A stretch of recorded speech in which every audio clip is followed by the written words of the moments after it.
Good afternoon and welcome to Politico Live. My name is Aitor Hernández-Morales and I am a reporter on Politico Europe's Energy and Climate Desk. This afternoon we are gathered, we have gathered an expert panel to discuss the thrilling topic of nuclear energy within the European Union. As a reminder, we are encouraging everyone following us both here and online to participate in the debate. You can send questions over on the Swapcard app. And you can also keep in touch with us on Twitter with the hashtag #PoliticoSustainability. So today we are living a moment of spiking energy prices throughout the European Union. And there's much discussion about the role that nuclear energy stands to play as a long-term energy source in the greater context of the green transition. Some countries, like France, love their atomic energy. Others, like Germany, are eager to have it out of the picture, or at least out of their borders. So with the panel joining me today, we're going to discuss all of these issues and have their own viewpoints on this power source.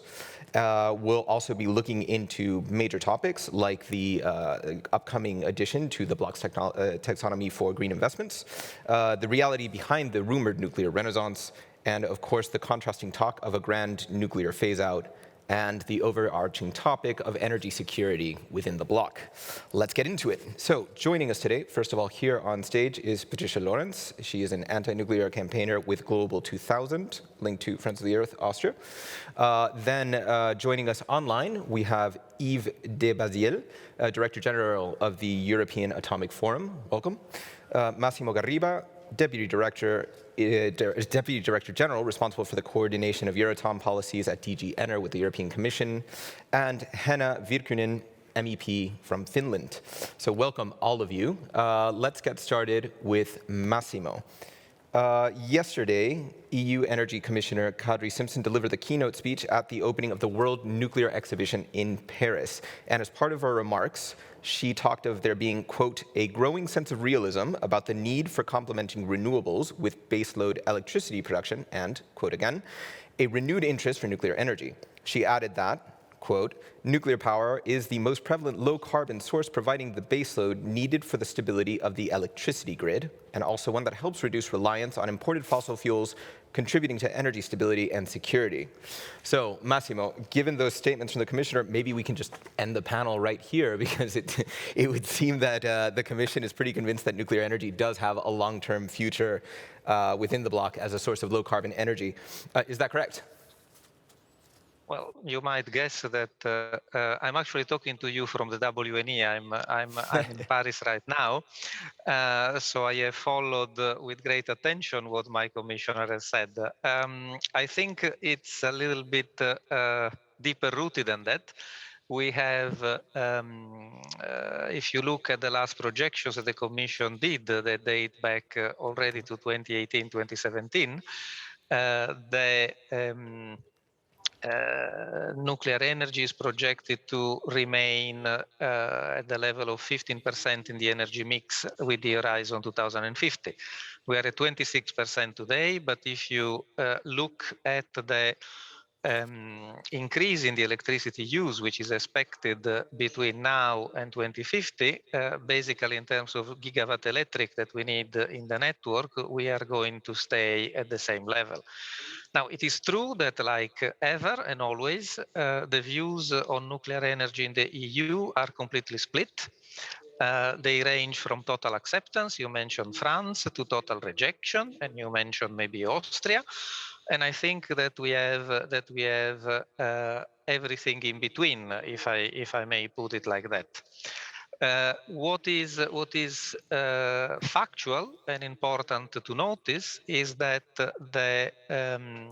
in the national energy and climate plans, we have 10 member states that put nuclear firmly in their plans until 2030. Whether this is new build or whether this is continued operation of facility or even long-term operation of facilities. So this is the picture that we have now, and I think that we have to see how it will evolve. Okay, that makes sense. I realize this is very unlikely, but can you give us any preview of the taxonomy? Well, honestly, I can tell you what I think most people know. You know, we are going through a process. We have asked the Joint Research Center to prepare a scientific view, because the panel that was the so-called technical expert group that was supposed to give final views concluded that nuclear energy is a low carbon source, but could not conclude or the do no significant harm principle, which is one of the key principles for including or not technologies in taxonomy. So we went through a process where we had a scientific report, so we had 2 committees of member states that looked at the report. The report and the views of the 2 groups do not, how can I say, strongly oppose the view that nuclear can be included in taxonomy. And so the Commission is now working on it. But I think that this is the stage at we are, and we'll need to see what kind of equilibria, what kind of conditions can be found for the inclusion or non-inclusion of taxonomy in the of nuclear, sorry, in the taxonomy. Okay, Patricia, what are your thoughts on Massimo's comments and on the Commissioner's comments yesterday? Yeah, thanks for inviting me at this. I also have to say that we gave it quite some thought to accept your invitation. Mm-hmm. I think many people know that we have a hard time with corporate-funded events. At the same time, mainly me, being a fan of Politico, said, I think you will be journalistically professional enough to handle that. And for us, obviously, taxonomy is a very important process. And as I think Massimo already said clearly, we are at a very decisive point, and we all know this here. So I thought we also should get our views out.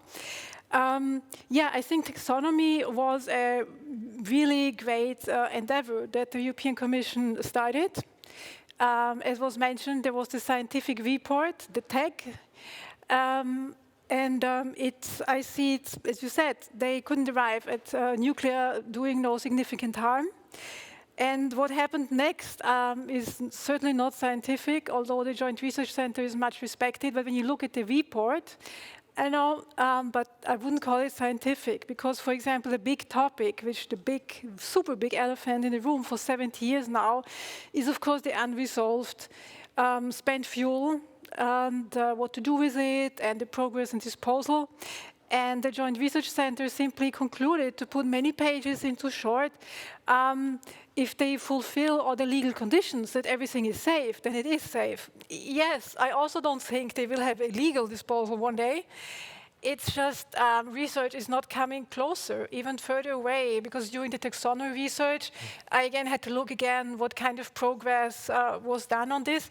And it's surprising, not only that the famous copper solution in Sweden is obviously not safe, there is more corrosion than expected, but also other materials.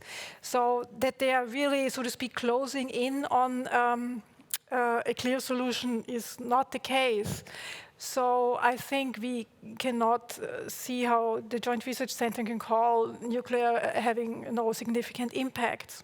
I think we most likely also return to this topic later, also wildlife, of course, and the accident issue. Mm-hmm. Otherwise, of course, yes, the union is split, but I also would like to point out one thing. One thing is the taxonomy, which of course is the future. Mm-hmm. Where we should decide, okay, what really fits those, as I said, rather clear and good criteria. It's not only CO2, it's also resource management and marine resources don't do no significant harm. Mm-hmm. Whilst, of course, the existing plans, where again, there is a difference between old and new ones. So I think this is being mixed up, which does not really help. And long-term future, of course, is for industry also decided on development and new projects. But for nuclear powers are having severe problems, as we know. I mean, if Hinkley Point would ever come online, this was now ordered after 30 years of no nuclear power plant in the UK, which is, of course, a highly industrialized country. And we had, I think, 2 or 3 plants at all in the past 20 years, the European Union starting operation. So, of course, obviously, it doesn't have a future. So I think what the discussion is on and what many countries are fighting for is, of course, to prolong their existing fleet. But there we also have to see that the prolongation is also, of course, not unterminable, not possible to go forever, and most plants are already lifetime extended, and 90% of the fleet in Europe is over 30 years old. So I think these facts we have to bear in mind when we discuss it. Okay, Patricia, I'm gonna hold you off there, and before turning to Henna and Yves, because we got a bit ahead of ourselves, I actually am gonna turn over to some opening remarks from EDF, and then we'll go back to this and continue the conversation.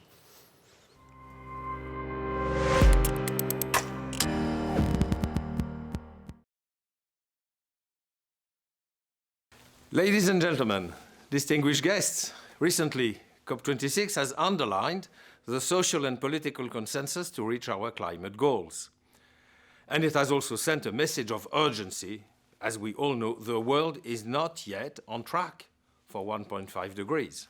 In this context, let me acknowledge the courage of the European Commission, which has put forward legislation that allows the EU to lead the way. Europe had set itself the objective of becoming carbon neutral by 2050, with a trajectory of minus 55% emission reduction by 2030. This is the Fit for 55 package. It includes several ambitious proposals to align the EU carbon market with this objective and to accelerate the electrification of industry, buildings, and transport. Together with more energy efficiency, electrification is the only way to achieve net zero. Electric solutions are increasingly decarbonized. They are more energy efficient and they reduce air pollution. An electric vehicle is 3 times more energy efficient than a traditional car. But electrification is also the way to put an end to our dependency to fossil fuels, which is causing the current spike in energy prices. Very detrimental. For this, we will need much more renewable and nuclear electricity. I strongly believe in this complementarity. Together with storage solutions, including hydropower, demand-side flexibility, and smart grids, we can achieve a carbon-neutral electricity mix. As a matter of fact, today, EDF is the world's largest producer of nuclear electricity, and in the EU, EDF is the #1 producer of renewables. Thanks to this complementarity between nuclear and renewables, already today, EDF's electricity is 95% zero carbon. For France, recent analysis by the TSO shows that a cost-effective pathway to carbon neutrality by 2050, while maintaining security of supply, requires a robust share of nuclear capacity and an accelerated deployment of renewables. In this regard, let me highlight 2 key areas of progress. First, permitting. Permitting for new generation and infrastructure projects. We need urgent improvement on that front if we want to reach our targets. Second, it is essential to have long-term investment signals and schemes for carbon-neutral energy sources, and to include them in the EU taxonomy. The private sector must be encouraged to invest in projects that comply with the Paris Agreement on the basis of technological neutrality and scientific findings. And when it comes to taxonomy, we know that the report from the Joint Research Centre confirms the positive contribution of nuclear to the climate objectives. So we urge EU policymakers to rapidly finalize the new delegated act, the second delegated act. I strongly believe that nuclear is a reliable and sustainable energy source as long as it is managed in a responsible way, respecting the highest standards for safety and waste management. At EDF, in 2019, we launched the Excel plan. It is an ambitious program. It will drive the French nuclear industry to achieve the highest standards of quality and excellence. Our aim is to ensure that nuclear power, which is a zero-carbon energy source, continues to fulfill its pivotal role in the fight against climate change.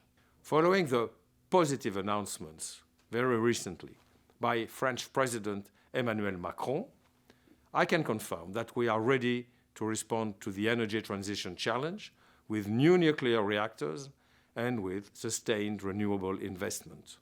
Small modular reactors, SMRs, are also high on our agenda. This is a very promising new technology, offering lower initial capital investment, scalability, flexibility for locations which cannot accommodate larger reactors.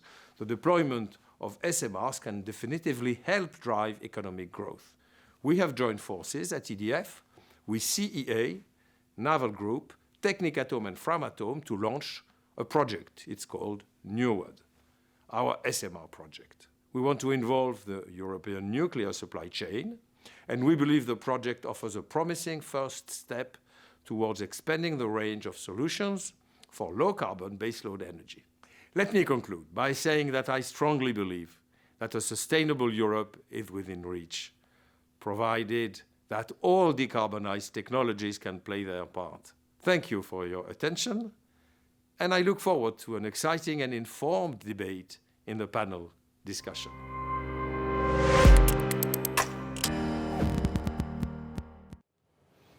All right, so on that note, and after those introductory comments from you guys as well, I'm going to give Henna a chance to jump in here. Henna, you come from Finland, a country with 4 nuclear reactors and a 5th one opening next year, if I'm not mistaken, and there's even talk of a 6th one. And your country is also pretty ahead of the curve in terms of decarbonizing. So how do you see this debate, and what are your thoughts on the upcoming taxonomy question? Yes, in Finland we have very strong support for nuclear power. In fact, nowadays all the political parties in the parliament, they are supporting nuclear power, because I think we see that it's very difficult for European Union to reach these ambitious climate targets without nuclear power, because we know that nowadays about 50% of the no carbon clean energy produced in European Union, it's coming from the nuclear power. So it's having very important role nowadays. And now when we are trying to cut the emissions, it's very efficient way to produce energy in a clean way. So in Finland, there is strong support for nuclear power. And of course, I know that it's a topic that very much divides the member states and also the members in the parliament. We can see that there's been very strong opposition against nuclear power, but then some are very much supporting it. And currently we have 13 member states who are having nuclear power plants themselves. And then the other half of the member states, they are not having plants themselves, but they are using anyway the electricity produced on nuclear power. And like it was mentioned here already in this opening remarks, we just heard electrification is now very important tool to reach the ambitious targets. And when we are electrifying our transport and our societies, our industry, we really need nuclear power there, because we need a lot of clean energy. So in Finland, there is a strong support for nuclear power, and all the political parties in the parliament are supporting it, also the Green Party. We'll flip back to that support a little later in the discussion, but I also want to bring in Yves at this point. So Yves, I assume that you do feel that nuclear should be included in the taxonomy. I don't think that'll be a surprise for most of us. And given that stance, how do you actually feel about nuclear being grouped together with natural gas in the debate leading up to this? Has that been a matter of concern for you guys? Are you annoyed that that's been the discussion leading up, where the constant references have been to nuclear and natural gas together? I think the question, your question is more a question of, I would say, political debate and basically political circumstances in Europe. It's clear that nuclear is low carbon and natural gas is not. So there is no way on this. There is no debate on that, I would say. And we know that there will be a compromise to be found, and this is a way it should work. And in a way, gas can be considered as a solution as a transition solution when you come from coal, and certainly with with some limits in time. When it comes to nuclear, it's clear that we see nuclear as a long-term solution. No surprise for you that we have in those views. And I would, based on what Mr. Lévy said from EDF before, it's clear that we need now to have, I would say, conducive environment to invest in new nuclear, and taxonomy is clearly among the levers that will be needed for that.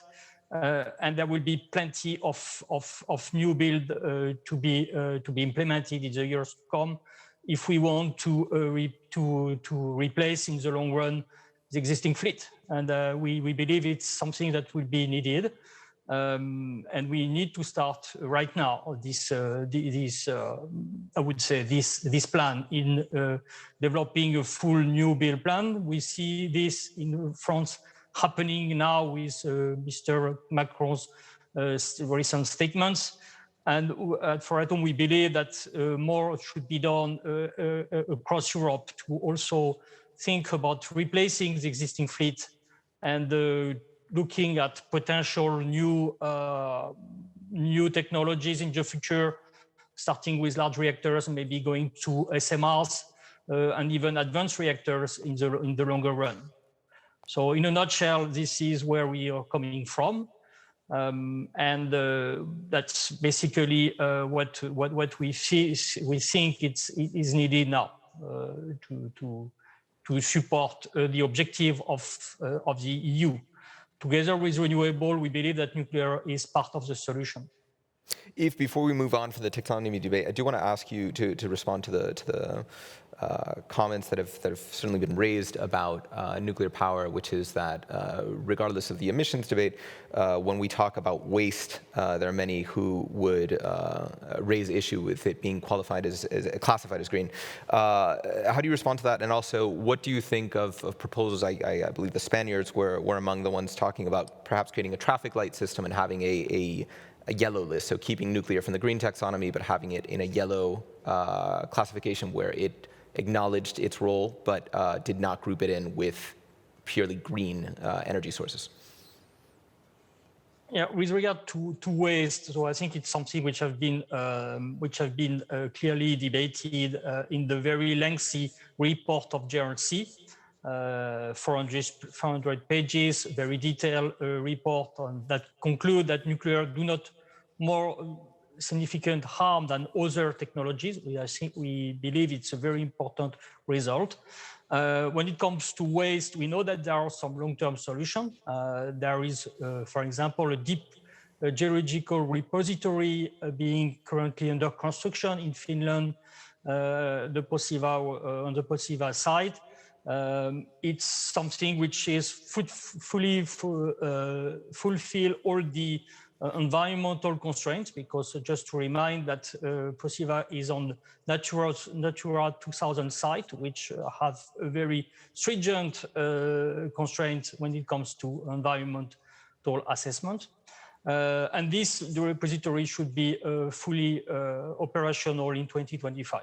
So there are solutions. There are many countries where solutions are lagging behind because mostly of some opposition and some discussion with I would say some public debates which are very detailed, and I would say go in depth. Then regarding to your second, with regard to your traffic light point, question, yeah, the traffic light question. I would only insist on the fact that for us, nuclear is part of the solution. Being the question is green or not green, for me, it's not the way it should be put. The question is, let's look at all the different solutions and let's have a multi-criteria analysis that would be scientifically based. And we do see in such a case that some technologies do have to come with their benefits and with some drawbacks, and everything has to be compared, I would say, on a level playing field. So renewables are green, but yes, they also come with some drawbacks, like the question of land use, the question of waste also, the question of raw materials, which become significant over the time. Nuclear, there is this long-term waste, which I remind is relatively small, teeny volumes at the end of the day. And yeah, so that's, I think we have to view this as, I would say, systemic, with a systemic view on what is what. Okay, but Patricia, I don't know if you wanna jump into any of that. I really would like to. I think we have to go back to what we're really discussing. We're discussing decarbonization and several other criteria. Shouldn't do no extra harm when we decarbonize. So the question is, of course, what is apt? So when we now look at the discussion, how it's led here, it's like some are pro, some are contra, we have another feeling. But I would like to look at the facts. And I think the long-term solution might refer, to example, for the Finnish nuclear power plant. I was in Helsinki on a really nice winter day when the parliament decided, yes, we will build another nuclear power plant. Back then there was a lot of Renaissance talk like now, but this was in the year 2000. Now we have the year 2021, and it's not online yet. So this is, I think, what's meant with long term. But when we say we have to decarbonize quickly, what's been the talk of the whole day here, and we know this is the big topic, I think that's not the fastest way. And the other thing is, of course, every euro and every dollar you can spend exactly once. So I think everyone here agrees, when we look at the price tag, Hinkley Point 2, 22 billion, and also for megawatt hour, it's the most expensive energy form, electricity production form we have right now. So when we go back to this, it seems that nuclear really does not have an important role to play. And I didn't mention yet, of course, that of course accidents and so on are always possible. And as we know, can derail the whole development that the pro-nuclear front is seeing, because we know Fukushima, of course, led to a major crisis. So therefore, I don't see nuclear having a really important role, and then it has actually no role, because coming back to the waste, you say in 2025 in Finland, there will be a deep geological disposal. One thing, there might be one. This doesn't mean that everyone else has the same conditions to apply. And secondly, the key issue of the Finnish solution is the same as the Swedish one, because of the famous KBS 3 copper-based containers, and they're not approved yet, because as I said already earlier, there is still this major corrosion issue. So saying that disposal problem is not a problem, it's all very tiny, yeah, but it's the most toxic substance ever produced. And we know this is about up to 1 million years. It has to be kept safely from the environment. So to say this is not an issue anymore is wrong. What I also didn't understand, but I think we don't have time to go into this, claiming that there is new reactors and the SMRs are a solution both technically and economically. This is not the case. I mean, it's either old concepts from the 60s, or it will stay with the light water reactors, which we have. And when you have a smaller one, which produces only 300 megawatt per reactor, of course, economically it doesn't make sense. But Patricia, let me ask you, because this came up in an earlier debate. So your argument is that maybe that money can be used for renewable energy that can be deployed more quickly. But when we, and as we're seeing right now in the middle of this of the energy crisis, and with the energy prices spiking, one of the big debates is the base load that will be there when renewables aren't producing enough power. Doesn't nuclear stand to play a role in that sense? Again, it's obviously not possible to build new nuclear power plants. So it doesn't make sense to plan something which is not doable. We can remain with the EPR discussion. It took 20 years to have Olkiluoto being built, but not ready. We saw there is one EPR online in China, which is off again because of technical difficulties. So bargaining on a technology which has not only many problems, but obviously cannot deliver, I think doesn't make sense. Why should we go for something which is obviously only causing problems? And we've been, so to speak, testing it for 70 years. And I think we arrived now at the point where, again, as you said, renewables, they are abundant, they are tested, they can be built in 2-3 years. You can have, obviously, wind farms easily, and you can order them, and they're built, and they work. So why go for something which is enormously expensive, and we never know when, perhaps, it might work, and when the next accident is going to happen, which again forces countries to phase out. I think we lost the possibility to say, let's try something. This is just a crucial situation. Let me toss that question over to Massimo, especially with the context of this new nuclear renaissance. So Commissioner Simpson said yesterday that over 10 EU countries will spend upwards of 400 billion euros on new nuclear energy by 2050. So going to Patricia's comments, first of all, with the argument that money could be better spent on renewables, what are your thoughts? And then secondly, how is the Commission aiming to oversee this process to guarantee also safety in that rollout? Well, first of all, let me say that investment decisions, as I said before, they belong to member states and to private investors. So the Commission, in this sense, has very little to say. It's Article 194 of the TFEU that gives to member states the right to choose their energy sources. And I think that this gives you the first answer. So what is the role of the EU is, I would say, as clear as the treaty. The role of the EU is to guarantee to everyone in the Union that if people want to operate this energy source, this is done under the strictest condition of safety, that waste management is managed properly, and that security conditions are in place. So this is really the framework that we have been building under the Euratom Treaty since the first decade of this century, or this millennium, if you prefer. We have put in place 2 safety directives, one before Fukushima and one after Fukushima, which give the parameters for and the conditions for using the safest type of plants in the EU. We have set up systems of national and peer reviews within the EU. And in the same way, we have asked member states to provide detailed steps for reaching the management, for reaching the disposal of nuclear waste. I would like to make 2 comments on this.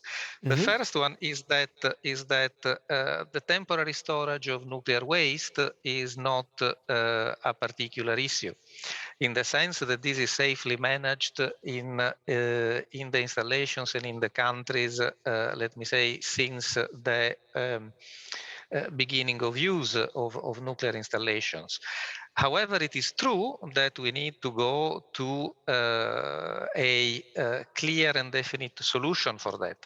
But I think that one aspect that was missing in this debate is that we talk indiscriminately about nuclear waste, whereas we should start making differentiation. There is waste and waste. So the waste for which there is not a working solution in place for disposal is the high-level waste, and this is a very small fraction of the whole waste. Now, as far as whether the Finnish repository will work or not, we will see. But what again needs to be said, and I think this has to be said for Europe, it is clear that the EU, through its work and through the work of the member states and through the work of the national regulator, is the most advanced continent, where we have 3 countries, Finland, Sweden, and France, that are taking very concrete and sequential steps to reaching the solution to the disposal of high-level waste. And I think that this is something that should be also clearly recognized. Thank you. Henna, I see you nodding, and so if I can ask you to keep it very brief, because we're almost done with time. Can you comment on Massimo's comments? And also, I was curious to hear, because you mentioned it before, about the support statistics in Finland for nuclear energy. Are there any lessons to be learned there on the European side for the countries that are seeking to bet on this technology? I think of course, I think the most important thing is, like it was mentioned already here, that we have to always take care that this is safety, what we are doing. So, of course, when we are working with nuclear, we have to make sure that all the parts in the process, it has to be safe always, and we have to make that sure. But I think in Finland, among the citizens, they have very strong trust that we can handle these things very carefully and a responsible way. And it's important that all the member states, they should also solve this nuclear waste management challenge.